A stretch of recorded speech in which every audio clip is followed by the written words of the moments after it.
Tolerance Ivy Hatch Jr., an American rapper better known by his stage name Boosie, in his reaction to the R. Kelly situation thinks R. Kelly was already predetermined as guilty by the opinion court, and that this predetermined guilt has unfortunately been his starting point in defending himself. From being assumed guilty, he has had to try to prove himself innocent, instead of the other way round, whereby a suspect is innocent until proven guilty. This Boosie finds unfair treatment for the R&B king. He continues to sarcastically say that, "You can't be black and go back to court for the same jack." Go back.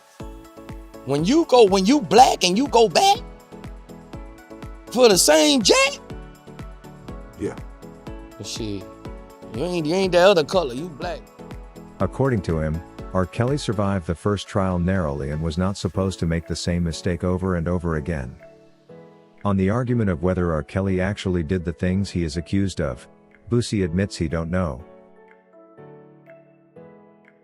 Boosie however thinks R. Kelly made a few repeated mistakes, and these are costing him his precious freedom.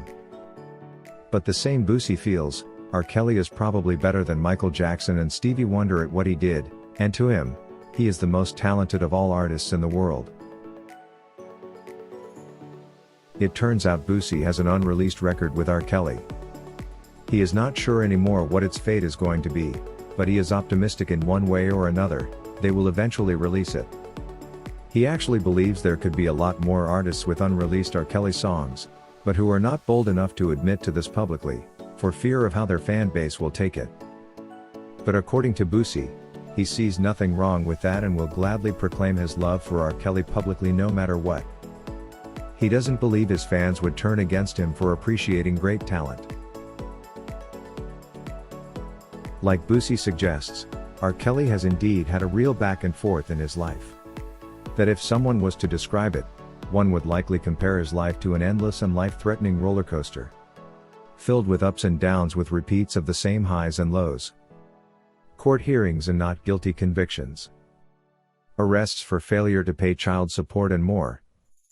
And finally more court hearings, but this time round with a guilty verdict. Not forgetting the moments of success when R. Kelly's songs hit the top 20 countdowns. Moments of joy and moments of great sorrow he has had to endure. R. Kelly has seen it all, just like the Flying Aces Ferrari World roller coaster that will leave your eyes tearing. Considering his relationships with others, R. Kelly's once closest friends are now probably his arch enemies. Those he once shared a table and food with now throwing him to the bin.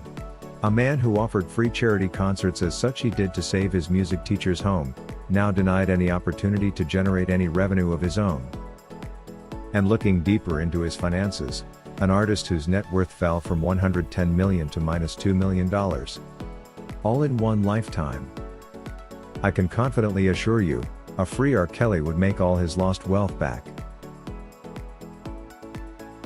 His music alone uneasy to categorize, always changing from extreme to extreme.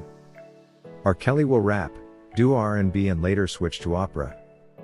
Once known for sexualized lyrics, and then a sudden shift to gospel. From soul to R&B. From releasing hits to writing them. You just can't know where to place R. Kelly. Everything he did was to the extreme and his life is indeed worth writing about. He is indeed an amazing story for those who love the thrill of extreme personality. I will not be surprised to see writers hop into the thrill of writing about him, and Hollywood movie producers picking interest in the topic.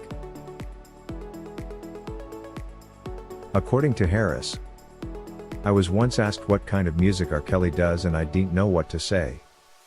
I wanted to say rhythms and blues, but then remembered if I could turn back the hands of time, and it didn't sound like an R&B song. It's therefore correct to say R. Kelly's music was all round. It's indeed possible that R. Kelly could be having several songs out there with many artists that were never released. Every artist looked forward to a collaboration with the R&B king, for they were sure that this was a shortcut to getting known and followed all over the world. I agree strongly with Boosie when he says R. Kelly is probably the most talented musician in the world. I am not sure however whether R. Kelly's situation could be this bad because he is black like Boosie's comic suggests. There are several other individuals who have gone through the same and are not necessarily black. So we can't really say it's a racial thing. If there is anything racial about it, then it's probably tactfully engulfed in the stages that led to his arrest, but not the legal matters themselves. According to Nelson, R. Kelly's life has indeed been a real-life roller coaster. There is no such thing that can rise as high as over $100 million and then return as low as -$2 million. That ain't a damn roller coaster. It sounds like one for sure. Another renowned star that went through the same in terms of net worth is heavyweight champion Mike Tyson. His was even a lot worse, coming down from over $300 million. I don't like it when our own people pull each other down and want to blame it on racial discrimination. Guess who brought down Tyson? A fellow black American. And who made surviving R. Kelly production? Dream Hampton ain't a white girl, is she? We need to stop the blame game and begin to learn to blame no one else but our own selves. According to Phillips, for sure R. Kelly's life sounds like a movie. It's hard to imagine one can live a normal life with such highs and lows, and that relationships can move from love to hate of such magnitude. But all this happened to one man from Chicago, all in a single lifetime. I however like that while everyone seems to be shying away from their big hits with R. Kelly, Boosie isn't afraid to share about it and let us know he has one. I guess if he had been the one in charge of releasing this song he did with R. Kelly, it would be out by now. This guy Boosie ain't afraid of nothing and seems to be the kind that doesn't need to be told what he wants. R. Kelly wrote hits for a number of legendary artists such as the Isley Brothers, Michael Jackson, Whitney Houston, Britney Spears, Toni Braxton, Mary J., Lady Gaga, Maxwell, Trey, and the list goes on. And now Boosie. Just who hasn't he worked with? I respect Boosie among all for going against all odds and supporting R. Kelly. At least saying a few good things about him means a lot for us the fans. Just by doing this, Boosie has proved to be the real guy he claims to be. I loved when he said he could buy all R. Kelly records. This is something many would shy away from saying considering what R. Kelly is currently going through. While Vlad TV is not for listening to R. Kelly records, it's amazing to learn that Boosie would buy each one of them, he says. Thank you for watching LFN News, a production of LFN Media, giving you another view of issues at hand. To get notified whenever we post a new video, subscribe to this channel now. And remember to give us your comment on the subject matter below.